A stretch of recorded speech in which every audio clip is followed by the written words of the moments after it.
Today we are going to discuss about swaps. So we have already discussed what is derivatives and what all are the different types of derivatives. Forwards, futures, options. And in options there are two types of options, call option and put option. So today we are going to discuss swaps. അപ്പോൾ swap എന്ന് പറയുന്നതും ഈ പറഞ്ഞതുപോലെ ഒരു derivative ആണ്. നമ്മൾ ഇതിനോടകം മൂന്ന് ഡെറിവേറ്റീവുകൾ നമ്മൾ കണ്ടു. അതിൽ ഒന്ന് പ്രത്യേകം ശ്രദ്ധിക്കേണ്ട ഒരു കാര്യം, ഫ്യൂച്ചേഴ്സ് ആൻഡ് ഓപ്ഷൻസ്. ഈ രണ്ട് ഡെറിവേറ്റീവുകളും സ്റ്റോക്ക് എക്സ്ചേഞ്ചിലാണ് റെഗുലേറ്റഡ് ആയിട്ട് സ്റ്റോക്ക് എക്സ്ചേഞ്ചിലാണ് ട്രേഡ് ചെയ്യപ്പെടുന്നത്. അതേസമയം ഫോർവേഡും ഈ സ്വാപ്പ് എന്ന് പറഞ്ഞ ഡെറിവേറ്റീവ് കോൺട്രാക്റ്റ്, ഈ രണ്ട് ഡെറിവേറ്റീവ് കോൺട്രാക്റ്റുകളും ഓവർ ദ കൗണ്ടർ അല്ലെങ്കിൽ OTC കോൺട്രാക്റ്റുകളാണ്. So it is totally between two parties.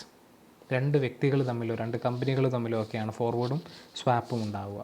അതേസമയം it's totally between two people or two companies. അതേസമയം ഫ്യൂച്ചർ ആയിക്കൊള്ളട്ടെ ഓപ്ഷൻ ആയിക്കൊള്ളട്ടെ സ്റ്റോക്ക് എക്സ്ചേഞ്ചിലാണ് ട്രേഡ് ചെയ്യപ്പെടുന്നത്. അത് കോട്ടഡാണ്. ആ സ്റ്റോക്ക് എക്സ്ചേഞ്ചിൽ പ്രൈസ് കോട്ട് ചെയ്ത് റെഗുലേറ്ററി ചെയ്യപ്പെട്ട് ട്രേഡ് ചെയ്യപ്പെടുന്ന സെബിയുടെയൊക്കെ ഒരു നിയന്ത്രണത്തോടു കൂടി ട്രേഡ് ചെയ്യപ്പെടുന്ന ഡെറിവേറ്റീവ് കോൺട്രാക്റ്റുകളാണ് ഫ്യൂച്ചറും ഓപ്ഷനും. അതേസമയം സ്വാപ്പും ഫോർവേഡും ഓവർ ദ കൗണ്ടർ കോൺട്രാക്റ്റാണ്. It is totally between two entities or two business, two companies or two people. അപ്പോൾ ഈ സ്വാപ്പ് എന്ന് പറയുന്ന derivative contract normally it is between two companies. രണ്ട് വ്യക്തികൾ തമ്മിൽ സ്വാപ്പ് എഗ്രിമെൻറ്റിൽ ഏർപ്പെടുന്നതിനേക്കാൾ ഉപരിയായിട്ട് രണ്ട് കമ്പനികളാണ് കൂടുതലും ഈ സ്വാപ്പ് എഗ്രിമെൻറ്റിലേക്ക് വരാറുള്ളത്. അപ്പോൾ സ്വാപ്പ് എന്ന് പറയുന്നത് ഒരു എഗ്രിമെൻ്റാണ്, ഒരു കോൺട്രാക്റ്റാണ്, ഒരു ഡെറിവേറ്റീവ് കോൺട്രാക്റ്റാണ്. അതിലെ രണ്ട് പാർട്ടികളുണ്ടാവും. ആ രണ്ട് പാർട്ടികൾ എന്ന് പറയുന്നത് മോസ്റ്റ് പ്രോബബ്ലി ടു കമ്പനീസ് ആയിരിക്കും. അപ്പോൾ എന്താണ് ഈ രണ്ട് പാർട്ടികൾ ഈ എഗ്രിമെൻറ്റിലൂടെ അല്ലെങ്കിൽ ഈ രണ്ട് കമ്പനികൾ സ്വാപ്പ് എഗ്രിമെൻറ്റിലൂടെ എന്താണ് ഉദ്ദേശിക്കുന്നതെന്ന് നമുക്ക് കാണാം. സ്വാപ്പ് എന്നുള്ള വാക്കിൻ്റെ അർത്ഥം തന്നെ എക്സ്ചേഞ്ച് എന്നാണ്, എക്സ്ചേഞ്ചിങ് സംതിങ്. സോ ആ ഒരു സ്വാപ്പ് എഗ്രിമെൻറ്റ്, സ്വാപ്പ് കോൺട്രാക്റ്റ് അല്ലെങ്കിൽ സ്വാപ്പ് ഡെറിവേറ്റീവിലേക്ക് എൻട്രി ചെയ്യുന്നത് വഴിയായിട്ട് two parties are agreeing to exchange something. ഇപ്പോൾ എ എന്ന് പറഞ്ഞ പാർട്ടി ബി എന്ന് പറഞ്ഞ പാർട്ടി ഉണ്ടെങ്കിൽ എ ബിക്ക് എന്തോ കൊടുക്കുന്നു, ബി അത് വാങ്ങിയ ശേഷം ബി എക്ക് തിരിച്ചെന്തോ കൊടുക്കുന്നു. അപ്പോൾ നമുക്ക് എന്താണെന്ന് നോക്കാം. സോ ഫസ്റ്റ് പോയിൻ്റ് ഒന്ന് ശ്രദ്ധിക്കുക. It is an agreement between two parties to exchange a series of cash flow over a period in future. അപ്പോൾ ഫ്യൂച്ചറിൽ ഒരു പീരീഡിലേക്ക് ഒരു series of cash flows A എന്ന് പറഞ്ഞ പാർട്ടി ബിക്ക് കൊടുക്കുന്നു, ബി എന്ത് ചെയ്യുന്നു, മറ്റൊരു സീരീസ് ഓഫ് ക്യാഷ് ഫ്ലോ എക്ക് കൊടുക്കുന്നു. അപ്പോൾ എ ബിക്ക് ഒരു സീരീസ് ഓഫ് ക്യാഷ് ഫ്ലോസ് അങ്ങോട്ട് കൊടുക്കുന്നു, ബി എക്ക് തിരിച്ച് മറ്റൊരു സീരീസ് ഓഫ് ക്യാഷ് ഫ്ലോ തിരിച്ചു കൊടുക്കുന്നു. അതൊരു ഫ്യൂച്ചറിലൊരു പീരീഡിലേക്ക് അങ്ങനെ കൊടുത്തുകൊണ്ടേയിരിക്കുന്നു. അപ്പോൾ ഫോർവേഡ് ആയിക്കൊള്ളട്ടെ ഫ്യൂച്ചർ ആയിക്കൊള്ളട്ടെ ഓപ്ഷൻ ആയിക്കൊള്ളട്ടെ ആ ഒരു പർട്ടിക്കുലർ ഡേറ്റിൽ പർട്ടിക്കുലർ പ്രൈസിൽ പറഞ്ഞുറപ്പിച്ച സാധനം കൊടുക്കുക, ഒരു വൺ ടൈം സെറ്റിൽമെൻറ്റ് പോലെയാണ്. അതേസമയം സ്വാപ്പ് എന്ന് പറഞ്ഞിട്ടുണ്ടെങ്കിൽ ഒരു ഫ്യൂച്ചറിൽ ഒരു പീരീഡിലേക്ക് ഇങ്ങനെ ഒരു സീരീസ് ഓഫ് ക്യാഷ് ഫ്ലോസ് ഇങ്ങനെ നിരന്തരം എ ബിക്ക് എക്സ്ചേഞ്ച് ചെയ്തുകൊണ്ടിരിക്കുന്നു, ബി എക്ക് തിരിച്ച് എക്സ്ചേഞ്ച് ചെയ്തുകൊണ്ടിരിക്കുന്നു. അതാണ് സ്വാപ്പ്. അപ്പോൾ എന്താണ് ഇതിൻ്റെ ബെനിഫിറ്റ് എന്നുള്ളത് നമുക്ക് വഴിയെ നോക്കാം. അടുത്ത പോയിൻറ്റ്, സെക്കൻഡ് പോയിൻ്റ് നോക്കുക. In short, swap is an agreement to exchange one stream of cash flow for another in future. അപ്പോൾ എ എന്ന് പറഞ്ഞത് ഒരു സ്ട്രീം ഓഫ് ക്യാഷ് ഫ്ലോ ബിക്ക് കൊടുക്കുന്നു, പകരം ബിയിൽ നിന്ന് മറ്റൊരു സ്ട്രീം ഓഫ് ക്യാഷ് ഫ്ലോ എക്ക് കിട്ടുന്നു. ബിക്ക് എയിൽ നിന്ന് കിട്ടുന്നു, എക്ക് ബിയിൽ നിന്ന് കിട്ടുന്നു, ഒരു സീരീസ് ഓഫ് ക്യാഷ് ഫ്ലോസ്. അപ്പോൾ അതിൻ്റെ ഒരു തേർഡ് പോയിന്റ് ശ്രദ്ധിക്കുക. The idea behind swap is that parties involved get access to market at a better terms than would be available to each one of them individually. അതാണ് ഈ swap, ഈ എക്സ്ചേഞ്ചിൻ്റെ ഏറ്റവും കൂടുതൽ പ്രാധാന്യം അർഹിക്കുന്നത് ഒരു പോയിൻ്റാണത്. ഇപ്പം രണ്ട് പാർട്ടീസ് ഉണ്ടെന്ന് കരുതുക, എ ആൻഡ് ബി. എ എന്ന് പറഞ്ഞ മാർക്കറ്റിനെ അല്ലെങ്കിൽ എ എന്ന് പറഞ്ഞ പാർട്ടിക്ക് എക്സ് എന്ന് പറഞ്ഞ മാർക്കറ്റിൽ നിന്ന് സാധനങ്ങൾ വളരെ കുറഞ്ഞ നിരക്കിൽ കിട്ടും. ബി എന്ന് പറഞ്ഞ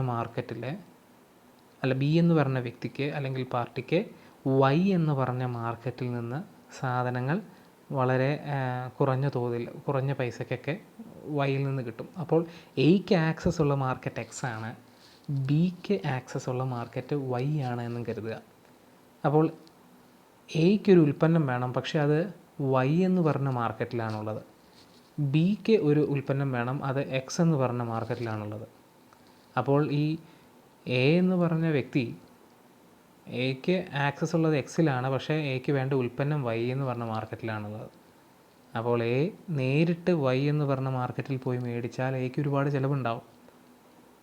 അതേപോലെ തന്നെ ബി എന്ന് പറഞ്ഞ വ്യക്തിക്ക് ആക്സസ് ഉള്ളത് വൈയിലാണ്, പക്ഷേ അയാൾക്ക് വേണ്ട പ്രോഡക്റ്റ് ഉള്ളത് എക്സ് എന്ന് പറഞ്ഞ മാർക്കറ്റിലാണ്. അപ്പോൾ അയാൾ ബി എന്ന് പറഞ്ഞ വ്യക്തി നേരിട്ട് എക്സിൽ പോയി മേടിച്ചാൽ കൂടുതൽ വില കൊടുക്കേണ്ടി വരും. അപ്പോൾ ഇവിടെ ചെയ്യുന്നത് എന്താണെന്ന് ചോദിച്ചിട്ടുണ്ടെങ്കിൽ, ബിക്ക് വേണ്ടത് എക്സ് എന്ന് പറഞ്ഞ മാർക്കറ്റിലെ ഉൽപ്പന്നമാണ്, അത് എ എന്ന് പറഞ്ഞ വ്യക്തി മേടിച്ച് ബിക്ക് കൊടുക്കുന്നു. എക്ക് വേണ്ടത് വൈ എന്ന് പറഞ്ഞ മാർക്കറ്റിലെ ഉൽപ്പന്നമാണ്, അത് ബി വൈ എന്ന് പറഞ്ഞ മാർക്കറ്റിൽ നിന്ന് വാങ്ങി എക്ക് കൊടുക്കുന്നു.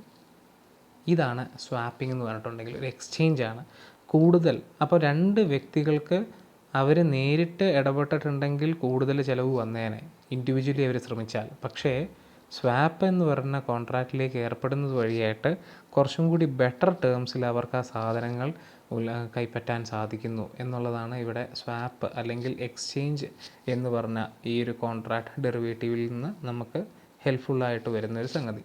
നമുക്കതൊരു എക്സാമ്പിളിലൂടെ നോക്കുമ്പോൾ നമുക്ക് കുറച്ചും കൂടി മനസ്സിലാവും. അപ്പോൾ ഈ സ്വാപ്പിൻ്റെ ഫീച്ചർ എന്താണെന്ന് പറഞ്ഞിട്ടുണ്ടെങ്കിൽ, രണ്ട് പാർട്ടീസ് വേണം. 2 parties with equal and opposite needs must come into contract with each other. രണ്ട് പാർട്ടീസ് വേണം, അവർക്ക് ഈക്വൽ ആൻഡ് ഓപ്പോസിറ്റ് നീഡ്സ് വേണം. എക്ക് വേണ്ടത് ബിയുടെ എന്തെങ്കിലും ആയിരിക്കണം, ബിക്ക് വേണ്ടത് എൻ്റെ എന്തെങ്കിലും ആയിരിക്കണം. ആ ഒരു രീതിയിൽ എക്സ്ചേഞ്ച് സ്വാപ്പ് ചെയ്യണം. It is A long agreement which is often known as long dated forwards. അതാണ് പറഞ്ഞത്, അതൊരു ലോങ് എഗ്രിമെൻ്റ് ആണ്. പെട്ടെന്ന് ഒരു വൺ ടൈം അല്ല, ഒരു പീരീഡ് ഇൻ ഫ്യൂച്ചറിലേക്ക് സീരീസ് ഓഫ് ക്യാഷ് ഫ്ലോ അങ്ങോട്ടും ഇങ്ങോട്ടും സെറ്റിൽ ചെയ്യുന്ന രീതിയിലുള്ളൊരു ലോങ് പീരീഡാണ്. അതിനെ എന്താ പറയുക, ലോങ് ഡേറ്റഡ് ഫോർവേഡ് എന്നും ഈ സ്വാപ്പുകളെ പറയും. നമ്മൾ 4 ഡെറിവേറ്റീവ് പഠിച്ചതിൽ സ്വാപ്പും ഫോർവേഡുമാണ് OTC എഗ്രിമെൻറ്റുകൾ. അപ്പോൾ അതിൽ ഈ സ്വാപ്പിൻ്റെ മറ്റൊരു പേരാണ് long dated forward. It takes place through a swap deal. അപ്പോൾ പ്രധാനമായിട്ടും നമുക്ക് നോക്കാനുള്ളത് 3 ടൈപ്പ് സ്വാപ്പുകളാണ്: interest rate swap, currency swap, commodity swap. അതിലെ തന്നെ ഇൻട്രസ്റ്റ് റേറ്റ് സ്വാപ്പും കറൻസി സ്വാപ്പും പ്രത്യേകം ശ്രദ്ധിക്കുക. നമുക്ക് ഇൻട്രസ്റ്റ് റേറ്റ് സ്വാപ്പ് നമുക്ക് നോക്കാം. ഇപ്പോൾ സ്വാപ്പ് എന്ന് പറഞ്ഞു കഴിഞ്ഞിട്ടുണ്ടെങ്കിൽ എക്സ്ചേഞ്ച് ആണ് ഉദ്ദേശിക്കുന്നത്. അപ്പോൾ എക്സ്ചേഞ്ച് ഇവിടെ എന്താണ് എക്സ്ചേഞ്ച് ചെയ്യപ്പെടുന്നത്? Interest rate swap, interest rate exchange ആണ്. അപ്പോൾ ഇവിടെ എക്സ്ചേഞ്ച് ചെയ്യപ്പെടുന്ന സാധനം അല്ലെങ്കിൽ ഈ ഒരു സ്വാപ്പ് എഗ്രിമെൻറ്റിലേക്ക് കടക്കുന്നത് വഴിയായിട്ട് രണ്ട് പാർട്ടീസും ഉദ്ദേശിക്കുന്നത് എന്താണ്? ഇൻട്രസ്റ്റ് റേറ്റുകൾ എക്സ്ചേഞ്ച് ചെയ്യുക എന്നുള്ളതാണ്. നമുക്കൊരു സെൻറ്റൻസ്, ഒരു ഫസ്റ്റ് പോയിന്റ് നോക്കാം. Interest rate swaps are forward contracts where one stream of future interest payments is exchanged for another based on the specified principal amount. അപ്പോൾ നമ്മൾ ഈ എന്താ പറയുക, ഇൻട്രസ്റ്റ് പേയ്മെൻറ്റ് ഉണ്ടാവുമല്ലോ ഓരോ വർഷവും. നമ്മൾ ലോൺ എടുത്ത് കഴിഞ്ഞിട്ടുണ്ടെങ്കിൽ ഒരു തുകയ്ക്ക് ഓരോ വർഷവും ഇൻട്രസ്റ്റ് അടയ്ക്കണം അല്ലേ? അപ്പോൾ ആ ഇൻട്രസ്റ്റ് പേയ്മെൻറ്റ് ആണ് എക്സ്ചേഞ്ച് ചെയ്യപ്പെടുന്നത്. എ ഒരു ലോൺ എടുത്തിട്ടുണ്ട്, ബി ഒരു ലോൺ എടുത്തിട്ടുണ്ടെങ്കിൽ ബീൻ്റെ ഇൻട്രസ്റ്റ് പേയ്മെൻറ്റ് എ കൊടുക്കുന്നു, എയുടെ ഇൻട്രസ്റ്റ് പേയ്മെൻറ്റ് ബി കൊടുക്കുന്നു. ആ ഒരു രീതിയിലുള്ള ഇൻട്രസ്റ്റ് റേറ്റ് എക്സ്ചേഞ്ച് ചെയ്യപ്പെടുകയാണ് ഇവിടെ ചെയ്യുന്നത്. അതുകൊണ്ടുള്ള ബെനിഫിറ്റ് എന്താണെന്നുള്ളത് നമുക്ക് കാണാം. Interest rate swaps can be fixed or floating rate in order to reduce or increase exposure to fluctuation in interest rate. നമുക്കറിയാം ഈ ഇൻട്രസ്റ്റ് റേറ്റ് എന്ന് പറഞ്ഞാൽ ഫിക്സ്ഡ് ഇൻട്രസ്റ്റ് റേറ്റ് ലോണുകളും ഉണ്ട്, ഫ്ലോട്ടിംഗ് ഇൻട്രസ്റ്റ് റേറ്റ് ലോണുകളും ഉണ്ട്. ഫിക്സ്ഡ് ഇൻട്രസ്റ്റ് റേറ്റ് എന്ന് പറഞ്ഞിട്ടുണ്ടെങ്കിൽ എന്താണ്? നമ്മൾ എടുക്കുന്ന തുകയ്ക്ക് കൃത്യമായിട്ട് വാർഷികമായിട്ട് ഒരു ഇത്ര തുകയായിരിക്കും. 4% ഫിക്സ്ഡ് റേറ്റ് ആണെങ്കിൽ എല്ലാ വർഷവും 4% നമ്മൾ കൊടുക്കേണ്ട ഇൻട്രസ്റ്റ്, പലിശ. ഫ്ലോട്ടിംഗ് റേറ്റ് ലോണുകളുണ്ട്. ഫ്ലോട്ടിംഗ് റേറ്റ് എന്ന് പറഞ്ഞിട്ടുണ്ടെങ്കിൽ ഇപ്പോൾ നമ്മൾ 4% നമുക്ക് കൊടുക്കേണ്ട പലിശയെങ്കിൽ അടുത്ത വർഷം ചിലപ്പോൾ അത് 4.1 ആകാം. അതിൻ്റെ അടുത്ത വർഷം ചിലപ്പോൾ 3.9 ആയിരിക്കാം. So interest rate get fluctuated. അതാണ് ഫ്ലോട്ടിംഗ് റേറ്റ് ലോണുകൾ. ഫിക്സഡ് റേറ്റ് ലോണുകൾ എന്ന് പറഞ്ഞാൽ അതിൻ്റെ പലിശയുടെ റേറ്റ് ഫിക്സഡ് ആയിരിക്കും. നമ്മൾ ഇവിടെ നോക്കാൻ പോകുന്നത് ഇൻട്രസ്റ്റ് റേറ്റ് സ്വാപ്പ് നിങ്ങൾക്ക് പൂർണ്ണമായിട്ടും മനസ്സിലാകാൻ വേണ്ടിയിട്ടുള്ളൊരു എക്സാമ്പിളാണ്. ഇതിൽ 2 കമ്പനികളാണ്. ഒന്ന് നെസ്ലെ എന്ന് പറഞ്ഞ കമ്പനിയും 2 കേര എന്ന് പറഞ്ഞ കമ്പനിയും. നെസ്ലയുടെ പ്രൊഡക്റ്റ് ചോക്ലേറ്റ് ആണ്, കേരയുടെ പ്രൊഡക്റ്റ് കോക്കനട്ട് ഓയിലാണ്. So both these companies need 10 crore rupees. 10 കോടി രൂപ രണ്ട് കൂട്ടർക്കും ആവശ്യമുണ്ട്. 10 കോടി രൂപ 2 പേർക്കും, നെസ്ലെ കമ്പനിക്കും ആവശ്യമുണ്ട്, കേര കമ്പനിക്കും 10 കോടി ആവശ്യമുണ്ട്. അപ്പം ഇതിൽ പ്രധാനമായിട്ടും നെസ്ലെ കമ്പനിയുടെ ബാങ്കർ എന്ന് പറയുന്നത് SBI ബാങ്കാണ്. SBI ബാങ്കാണ് നെസ്ലയുടെ ബാങ്കർ. കേര കമ്പനിയുടെ ബാങ്കർ എന്ന് പറയുന്നത് ഫെഡറൽ ബാങ്കാണ്. ഇത്രയും ഒരു സിനാരിയോ നിങ്ങൾ ഓർത്തു വെക്കുക. നെസ്ലയുടെ ബാങ്കർ SBI ആണ്, കേരയുടെ ബാങ്ക് ഫെഡറൽ ബാങ്കാണ്. അപ്പോൾ ഈ SBI ബാങ്ക് ഫ്ലോട്ടിംഗ് റേറ്റിൽ മാത്രമേ ലോണുകൾ കൊടുക്കുന്നുള്ളൂ എന്ന് കരുതുക. ഫിക്സഡ് റേറ്റ് ലോണുകൾ കൊടുക്കുന്നില്ല. അവർ ഫ്ലോട്ടിംഗ് റേറ്റിലാണ് എന്ന് വെച്ചിട്ടുണ്ടെങ്കിൽ ഇന്ന് 4% ആണെങ്കിൽ അടുത്ത വർഷം ചിലപ്പോൾ 4.5 ആകാം, ചിലപ്പോൾ 3.9 ആകാം. ഫ്ലോട്ടിംഗ് റേറ്റ് ഇൻട്രസ്റ്റ് റേറ്റിലെ സാഹചര്യങ്ങൾക്കനുസരിച്ച് മാറുന്ന ഇൻട്രസ്റ്റ് റേറ്റുള്ള ഫ്ലോട്ടിംഗ് റേറ്റ് ലോണുകൾ മാത്രമേ SBI ബാങ്ക് പ്രൊവൈഡ് ചെയ്യുന്നുള്ളൂ. നെസ്ലയുടെ ബാങ്ക് എന്ന് പറയുന്നത് SBI ആണ്. കേര എന്ന് പറഞ്ഞ കമ്പനിയുടെ ഫെഡറൽ ബാങ്ക് എന്താണ്? അവർ ഫിക്സ്ഡ് റേറ്റ് ലോണുകൾ മാത്രമേ കൊടുക്കുന്നുള്ളൂ. 4% ആണെങ്കിൽ 4%, 5% 5%. അവർ ഫിക്സ്ഡ് റേറ്റ് ലോണുകൾ മാത്രമേ കൊടുക്കുന്നുള്ളൂ. അപ്പോൾ ഇവിടെ നെസ്ലെ എന്ന് പറഞ്ഞ കമ്പനിക്കും കേര എന്ന് പറഞ്ഞ കമ്പനിക്കും 10 കോടി രൂപ വേണം. 10 കോടി രൂപ SBIയിൽ നിന്ന് നെസ്ലേക്ക് വാങ്ങാം, കേരയ്ക്ക് ഫെഡറൽ ബാങ്കിൽ നിന്നും 10 കോടി രൂപ വാങ്ങാം, അവരുടെ റെസ്പെക്റ്റീവ് ബാങ്കുകൾക്ക്. പക്ഷേ ഇവിടെ പ്രശ്നം എന്താണെന്ന് ചോദിച്ചിട്ടുണ്ടെങ്കിൽ സെക്കൻഡ് പോയിന്റ് നോക്കുക. നെസ്ലെ എന്ന് പറഞ്ഞ കമ്പനി ചോക്ലേറ്റ് കമ്പനിയാണ്. അവർക്ക് കൃത്യമായിട്ട് എപ്പോഴും ഒരു സ്റ്റഡി ഇൻകവും മറ്റു കാര്യങ്ങളും ഫ്ലക്ച്വേഷൻസ് ഒന്നും വരുന്നില്ല. അപ്പോൾ അവർ പ്രിഫർ ചെയ്യുന്നത് ഫിക്സഡ് ഇൻട്രസ്റ്റ് റേറ്റ് ആയിട്ടുള്ള ലോണുകളാണ് അവർ പ്രിഫർ ചെയ്യുന്നത്. ഫിക്സഡ് ഇൻട്രസ്റ്റ് റേറ്റ് എന്ന് വെച്ചിട്ടുണ്ടെങ്കിൽ എല്ലാ വർഷവും ഒരേ തോതിൽ ഇൻട്രസ്റ്റ് കൊടുക്കുന്ന രീതിയിലുള്ള ഫിക്സഡ് റേറ്റ് ലോണുകളാണ് നെസ്ലെ കമ്പനിക്ക് ആവശ്യമായിട്ടുള്ളത്. അല്ലെങ്കിൽ അതാണ് അവർക്ക് ആവശ്യം. പക്ഷേ അവരുടെ ബാങ്ക് പ്രൊവൈഡ് ചെയ്യുന്ന അവരുടെ ബാങ്കറായിട്ടുള്ള SBI ഫ്ലോട്ടിംഗ് റേറ്റിൽ മാത്രമേ ലോണുകൾ കൊടുക്കുന്നുള്ളൂ. കേര എന്ന് പറഞ്ഞ കമ്പനി കോക്കനട്ടിൻ്റെ വില കൂടുകയും കുറയുകയും ചെയ്യുന്നതനുസരിച്ച് ചിലപ്പോൾ അവർക്ക് ഇൻട്രസ്റ്റ് റേറ്റുകൾ അവർ പ്രിഫർ ചെയ്യുന്നത് ഫ്ലോട്ടിംഗ് ഇൻട്രസ്റ്റ് റേറ്റുകളാണ് അവർ പ്രിഫർ ചെയ്യുന്നത്. അവർക്ക് ലോൺ വേണം, പക്ഷേ ഫിക്സഡ് റേറ്റിൽ വേണ്ട, ഫ്ലോട്ടിംഗ് റേറ്റിലാണ് അവർക്ക് ലോൺ വേണ്ടത്. പക്ഷേ അവരുടെ ബാങ്ക് ഫെഡറൽ ബാങ്ക് ഫിക്സഡ് റേറ്റിൽ മാത്രമേ ലോൺ കൊടുക്കുന്നുള്ളൂ. അപ്പോൾ ഈ ഒരു സാഹചര്യത്തിൽ Nestle and Kera both these company come into a derivative contract and that is swap. അവരൊരു ഇൻട്രസ്റ്റ് സ്വാപ്പ് എഗ്രിമെൻറ്റിലേക്ക് കടക്കും. അപ്പോൾ അതിൽ ചെയ്യുന്നത് എന്താണ്? ഇൻട്രസ്റ്റ് റേറ്റാണ് അവർ സ്വാപ്പ് ചെയ്യാൻ പോകുന്നത്. നെസ്ലെ കമ്പനി എന്താ പറയുന്നത്, അവരുടെ ബാങ്കിൽ നിന്ന് SBI ബാങ്കിൽ നിന്ന് ഫ്ലോട്ടിംഗ് റേറ്റിൽ, കാരണം SBI ഫ്ലോട്ടിംഗ് റേറ്റിൽ എന്ത് ചെയ്യുന്നുള്ളൂ? ലോൺ കൊടുക്കുകയുള്ളൂ. നെസ്ലെ കമ്പനി 10 കോടി രൂപ അവരുടെ ബാങ്കായുള്ള SBIയിൽ നിന്ന് ലോൺ എടുക്കുന്നു. SBI ഫ്ലോട്ടിംഗ് റേറ്റിലാണ് നെസ്ലേക്ക് ആ ലോൺ കൊടുക്കുന്നത്. കേര എന്ന് പറഞ്ഞ കമ്പനി അവരുടെ ബാങ്കായിട്ടുള്ള ഫെഡറൽ ബാങ്കിൽ നിന്ന് 10 കോടി രൂപ ലോൺ എടുക്കുന്നു. ഫെഡറൽ ബാങ്ക് ഫിക്സഡ് റേറ്റിലാണ് ലോൺ കൊടുക്കുന്നത് കേര കമ്പനിക്ക്. അപ്പോൾ ഇവിടെ എന്ത് ചെയ്യുന്നു? ലോൺ എടുത്ത ശേഷം ഇവരുടെ സ്വാപ്പ് എഗ്രിമെൻറ്റ് പ്രകാരം ഇവരെന്ത് ചെയ്യുന്നു? നെസ്ലെ കമ്പനി പ്രിഫർ ചെയ്യുന്നത് ഫിക്സഡ് ഇൻട്രസ്റ്റ് റേറ്റ് ലോണുകളാണ്, അത് ഫെഡറൽ ബാങ്കാണ് പ്രൊവൈഡ് ചെയ്യുന്നത്. കേര കമ്പനി പ്രിഫർ ചെയ്യുന്നത് ഫ്ലോട്ടിംഗ് റേറ്റ് ലോണാണ്, അത് SBI ആണ് പ്രൊവൈഡ് ചെയ്യുന്നത്. അപ്പോൾ ഇവിടെ ഇൻട്രസ്റ്റ് റേറ്റ് സ്വാപ്പിംഗ് വഴിയായിട്ട് ഈ രണ്ട് കമ്പനികളും മ്യൂച്വലി എഗ്രി ചെയ്യുന്നു. നെസ്ലെ പറയുന്നു കേരയോട്, നിൻ്റെ ഫ്ലോട്ടിംഗ് റേറ്റ് അല്ലെങ്കിൽ നിൻ്റെ ഫിക്സഡ് റേറ്റ് ഞാൻ അടച്ചോളാം. കേര പറയുന്നു നെസ്ലെയോട്, നിൻ്റെ ഫ്ലോട്ടിംഗ് റേറ്റ് ഞാനും അടച്ചോളാം. അപ്പോൾ നെസ്ലെ കമ്പനി ലോൺ എടുത്തത് SBIയിൽ നിന്ന് ഫിക്സഡ് ഫ്ലോട്ടിംഗ് റേറ്റിലാണെങ്കിൽ പോലും നെസ്ലെ കമ്പനി അടയ്ക്കുന്ന ഇൻട്രസ്റ്റ് റേറ്റ് കേര എടുത്ത ഫിക്സഡ് റേറ്റ് ലോണാണ്. അതേസമയം കേര എടുത്തത് ഫിക്സഡ് റേറ്റിൽ ഫെഡറൽ ബാങ്കിൽ നിന്നാണെങ്കിലും കേര അടയ്ക്കുന്ന ഇൻട്രസ്റ്റ് എന്ന് പറയുന്നത് നെസ്ലെ കമ്പനി SBIയിൽ നിന്ന് അടച്ച ഫ്ലോട്ടിംഗ് റേറ്റിലുള്ള ഇൻട്രസ്റ്റുമാണ്. അപ്പോൾ ഇവിടെ ഇൻട്രസ്റ്റ് റേറ്റ് മാത്രം സ്വാപ്പ് ചെയ്യപ്പെട്ടിരിക്കുകയാണ്. ഫിക്സഡ് റേറ്റും ഫ്ലോട്ടിംഗ് റേറ്റും സ്വാപ്പ് ചെയ്യപ്പെട്ടിരിക്കുകയാണ്. നെസ്ലയുടെ ബാങ്കറായിട്ടുള്ള SBI ഫിക്സഡ് റേറ്റിൽ ഫ്ലോട്ടിംഗ് റേറ്റിൽ മാത്രമേ ലോൺ കൊടുക്കുകയുള്ളൂ. കേരയുടെ ബാങ്കറായിട്ടുള്ള ഫെഡറൽ ബാങ്ക് ഫിക്സഡ് റേറ്റിൽ മാത്രമേ ലോണുകൾ കൊടുക്കുകയുള്ളൂ. നെസ്ലയ്ക്ക് വേണ്ടതാണെങ്കിൽ ഫിക്സഡ് റേറ്റുമാണ് വേണ്ടത്, കേരയ്ക്ക് വേണ്ടത് ഫ്ലോട്ടിംഗ് റേറ്റുമാണ്. So both parties with equal and opposite needs meet together. So they are swapping the interest rate. ഇതാണ് ഇൻട്രസ്റ്റ് റേറ്റ് സ്വാപ്പ് എന്ന് പറയുന്നത്. അടുത്തത് കറൻസി സ്വാപ്പിലേക്ക് കടന്നുണ്ട്. ഇതിലെ currency swap is a transaction in which two parties exchange an equivalent amount of money with each other but in different currencies. The parties are essentially loaning each other money and will repay the amounts at a specified date. ഇവിടെ currency തന്നെയാണ് exchange ചെയ്യപ്പെടുന്നത്. അതിന് നമുക്കൊരു example നോക്കാം. ഇവിടെ ശ്രദ്ധിക്കുക, currency swap. ഒരു American കമ്പനിയും ഒരു ഇന്ത്യൻ കമ്പനിയും. ഓക്കെ, അപ്പോൾ ഈ അമേരിക്കൻ കമ്പനിക്ക് ഇവിടെ എന്താണ് ഇത് ഫസ്റ്റ് ഒരു പിക്ചർ നോക്കാം. ഒരു അമേരിക്കൻ കമ്പനിയുണ്ട്. ഈ അമേരിക്കൻ കമ്പനിക്ക് ഇന്ത്യയിലൊരു എന്താ പറയുക ഒരു ഫേം സ്റ്റാർട്ട് ചെയ്യണം. അതാണ് ഈ അമേരിക്കൻ കമ്പനിയുടെ ലക്ഷ്യം. ഇന്ത്യൻ കമ്പനി, സെക്കൻഡ് പിക്ചറിൽ ഇന്ത്യൻ കമ്പനിയുണ്ട്. ഇന്ത്യൻ കമ്പനിക്ക് യു എസിൽ ഒരു പർട്ടിക്കുലർ ഒരു കമ്പനി സ്റ്റാർട്ട് ചെയ്യാനുണ്ട്.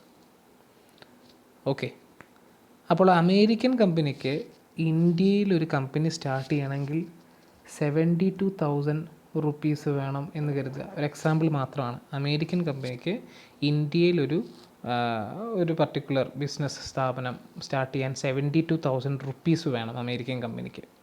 ഓക്കെ,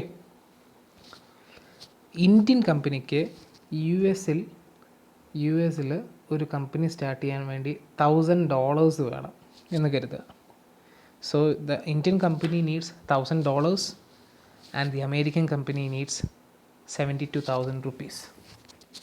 അമേരിക്കൻ കമ്പനിക്ക് വേണ്ടത് 72,000 രൂപയും ഇന്ത്യൻ കമ്പനിക്ക് വേണ്ടത് $1,000 അപ്പോൾ ഇവിടെ എന്താ ശ്രദ്ധിക്കേണ്ട ഒരു കാര്യം എന്ന് വെച്ചിട്ടുണ്ടെങ്കിൽ, ഈ അമേരിക്കൻ കമ്പനിക്ക് ഈ $1,000 എന്ന് പറയുന്നതും 72,000 റുപ്പീസ് എന്ന് പറയുന്നതും ഏകദേശം ഈക്വലാണ് അല്ലേ? $1 72 രൂപയാണ്. അപ്പോൾ ഇവിടെ ഈക്വൽ ആൻഡ് ഓപ്പോസിറ്റ് നീഡുകളാണ് വന്നിരിക്കുന്നത്. അമേരിക്കൻ കമ്പനിക്ക് 72,000 റുപ്പീസാണ് വേണ്ടത്, ഇന്ത്യൻ കമ്പനിക്ക് $1,000 വേണ്ടത്. സോ ഈക്വൽ ആൻഡ് ഓപ്പോസിറ്റ് ആവശ്യങ്ങളാണ് രണ്ട് കമ്പനികൾക്കും വേണ്ടത്. അപ്പോൾ ഈ അമേരിക്കൻ കമ്പനിയെ സംബന്ധിച്ചിടത്തോളം അവർക്ക് $1,000 അവർക്ക് 6% ഇൻട്രസ്റ്റിൽ അവർക്ക് യു എസിൽ നിന്ന് അവർക്ക് കിട്ടും $1,000. പക്ഷേ ഒരു ഇന്ത്യൻ കമ്പനി വിചാരിക്കുകയാണെങ്കിൽ അവർക്ക് ഒരു 9% കൊടുക്കേണ്ടി വരും ഈ $1,000 കിട്ടണമെങ്കിൽ. അപ്പോൾ ശ്രദ്ധിക്കുക, അമേരിക്കൻ കമ്പനിക്ക് $1,000 ലോണ് അവരുടെ നാട്ടിൽ നിന്ന് കിട്ടാൻ 6% ഇൻട്രസ്റ്റ് കൊടുത്താൽ മതി. പക്ഷേ ഇന്ത്യൻ കമ്പനിക്ക് 9% കൊടുത്താലേ $1,000 അമേരിക്കയിൽ നിന്ന് കിട്ടുകയുള്ളൂ. ഇതൊന്നാമത്തെ കേസ്. രണ്ടാമത്തെ കേസിലേക്ക് വരികയാണെങ്കിൽ, ഒരു അമേരിക്കൻ കമ്പനിക്ക്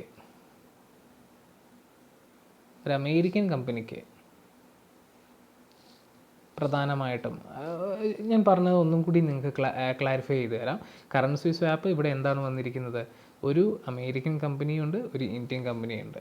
American company needs 72,000 rupees, Indian company need $1,000. Okay, അപ്പോൾ ഇവിടെ പറഞ്ഞു വരുന്നത് എന്താണ്? അമേരിക്കൻ കമ്പനിക്ക് 72,000 റുപ്പീസ് റേസ് ചെയ്യണം, ഇന്ത്യൻ കമ്പനിക്ക് കൃത്യമായിട്ടും $1,000 ആണ് റേസ് ചെയ്യേണ്ടത്. അപ്പോൾ ഈ $1,000 ഇന്ത്യക്ക് വേണ്ട, ഒരു ഇന്ത്യൻ കമ്പനിക്ക് വേണ്ട $1,000 അത് അമേരിക്കൻ കമ്പനിക്ക് ഒരു 6% ഇൻട്രസ്റ്റിന് റേസ് ചെയ്യാൻ സാധിക്കും. പക്ഷേ ഒരു ഇന്ത്യൻ കമ്പനി വിചാരിച്ചിട്ടുണ്ടെങ്കിൽ അത് 9% റേസ് ചെയ്യാൻ സാധിക്കുകയുള്ളൂ. ഓക്കെ, അതേസമയം ഈ 72,000 റുപ്പീസ് ഒരു ഇന്ത്യൻ കമ്പനിക്ക് 8% ലോണിൽ ഇൻട്രസ്റ്റിൽ റേസ് ചെയ്യാൻ സാധിക്കും. ഒരു അമേരിക്കൻ കമ്പനി വിചാരിച്ചിട്ടുണ്ടെങ്കിൽ 11% ഇൻട്രസ്റ്റ് കൊടുക്കേണ്ടി വരും. അപ്പോൾ ഇവിടെ ഈക്വൽ ആൻഡ് ഓപ്പോസിറ്റ് നീഡ്സ് വന്നിരിക്കുകയാണ്. ഒരു $1,000 എന്ന് പറയുന്നതും 72,000 റുപ്പീസ് എന്ന് പറയുന്നതും ഈക്വലാണ്. അമേരിക്കൻ കമ്പനിക്ക് 72,000 റുപ്പീസാണ് വേണ്ടത്, ഇന്ത്യൻ കമ്പനിക്ക് വേണ്ടത് $1,000 ആണ്. അമേരിക്കൻ കമ്പനി വിചാരിച്ചിട്ടുണ്ടെങ്കിൽ $1,000 6% ഇൻട്രസ്റ്റിൽ കിട്ടും. ഇന്ത്യൻ കമ്പനി വിചാരിച്ചാൽ $1,000 9% കിട്ടുകയുള്ളൂ. ഒരു ഇന്ത്യൻ കമ്പനിക്ക് 72,000 റുപ്പീസ് 8% ഇൻട്രസ്റ്റിൽ കിട്ടും. പക്ഷെ അമേരിക്കൻ കമ്പനി വിചാരിച്ചിട്ടുണ്ടെങ്കിൽ 72,000 റുപ്പീസ് റേസ് ചെയ്യാൻ 11% വേണ്ടി വരും. ഈ ഒരു സാഹചര്യത്തിൽ അമേരിക്കൻ കമ്പനി $1,000 6% ഇൻട്രസ്റ്റിലെടുത്തിട്ട് ഇന്ത്യൻ കമ്പനിക്ക് കൊടുക്കുന്നു. ഇന്ത്യൻ കമ്പനി 8% പലിശയ്ക്ക് 72,000 റുപ്പീസ് മേടിച്ചിട്ട് അമേരിക്കൻ കമ്പനിക്ക് കൊടുക്കുന്നു. ഇപ്പോൾ ചുരുക്കി പറഞ്ഞാൽ, for an American company 72,000 rupees 11% interest rate വരേണ്ടടുത്ത് 8% കൊടുത്താൽ മതി. ഒരു ഇന്ത്യൻ കമ്പനിക്ക് 9% $1000 കൊടുക്കേണ്ട സ്ഥാനത്ത് 6% കൊടുത്താൽ മതി. അപ്പോൾ both of the companies are benefited. So ഇൻട്രസ്റ്റിലും ബെനിഫിറ്റ് കിട്ടുന്നുണ്ട്. They are getting the 72,000 rupees and $1,000 respectively. ഇതാണ് കറൻസി സ്വാപ്പ് എന്നുകൊണ്ട് ഉദ്ദേശിക്കുന്നത്. അപ്പോൾ അതിൽ ഒന്നാമത്തെ സംഗതി എന്താണ്? Borrow 1. The American company can borrow $US at 6%, and then it can lend the funds to Indian company at 6%. Indian company can borrow rupees at 8%, and it can lend funds to the US company. So each party can benefit from others' interest rate through a fixed currency swap. അപ്പോൾ ഈ ഒരു വഴിയായിട്ടാണ് നമുക്ക് currency swap ഇവിടെ നടക്കുന്നത്. So hope the things is clear to you. നമ്മളിന്ന് discuss ചെയ്തത് സ്വാപ്പിനെ കുറിച്ചിട്ടാണ്. സ്വാപ്പ് എന്ന് പറയുന്നത് എക്സ്ചേഞ്ച് ആണ്. അതൊരു രണ്ട് parties, equal and opposite needs വരുന്ന രണ്ട് പാർട്ടീസ് തമ്മിൽ ഒരു കോൺട്രാക്റ്റിൽ സൈൻ ചെയ്യുന്നതാണ് സ്വാപ്പ് എന്നുകൊണ്ട് ഉദ്ദേശിക്കുന്നത്. ഇൻട്രസ്റ്റ് റേറ്റ് സ്വാപ്പും കറൻസി സ്വാപ്പും ഉണ്ട്. അതിൽ ഇൻട്രസ്റ്റ് റേറ്റ് സ്വാപ്പ് നമ്മൾ ഓൾറെഡി ഡിസ്കസ് ചെയ്തു. ഈ ഒരു എക്സാമ്പിൾ നിങ്ങൾക്ക് മനസ്സിലായെന്ന് കരുതുന്നു. പിന്നെ നമ്മൾ പറഞ്ഞത് currency swap. Okay, thank you.